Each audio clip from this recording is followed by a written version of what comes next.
আমার এইখানে বেলুস আছে, এখানে বসে আছে, এইখানে বেলুসির আব্বা একটা ঘর বানালেন, একজন লোক কিষান রাখলেন, সবগুলো জমি চাষ করবে, মনে আছে ওদের। আমি তখন নতুন নতুন মৌলবী, নামাজ পড়তে হবে ভাই, কাপড় ঠিক নেই। আরে দূর মিয়া, কাপড় পাক লাগে নাকি?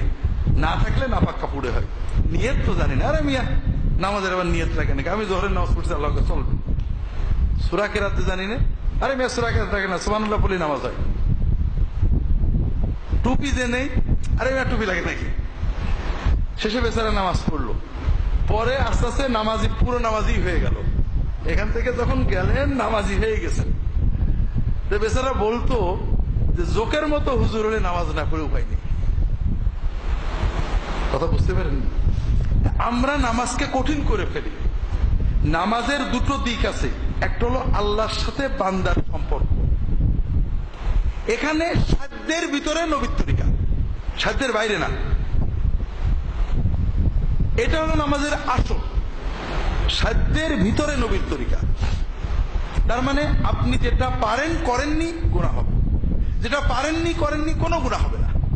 দাঁড়াতে পারেননি, দাঁড়ানো নামাজে ফরজ না নফল? ফরজ। একজন দাঁড়াতে পারেনি, হবে না?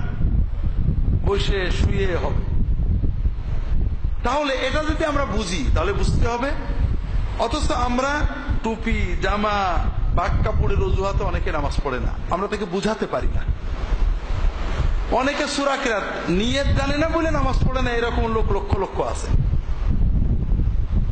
অথচ নিয়ত জিনিসটার সাথে ইসলামের সম্পর্ক। নিয়ত মানে মনে পড়বেন, মনের ভিতরে মনের নিয়ত উপস্থিত থাকবে।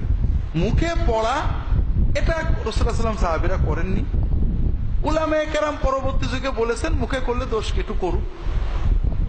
এর থেকে এমন অবস্থা হয়েছে, আমার মনে হয় এখানে গোবিন্দপুরের দু একজন আছে পুরনো, আমরা এখানে বিস্কুট দিয়ে নামাজ শিখাতাম, তখন ভাঙা মসজিদ ছিল।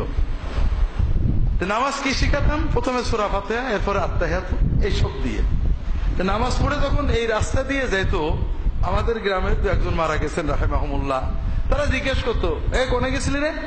আমাদের ঝিনাইদহের বাংলা। নামাজ পড়তে গেছি, নিয়ত জানিস? বলে মৌলবী বলেছে নিয়ত লাগবে না।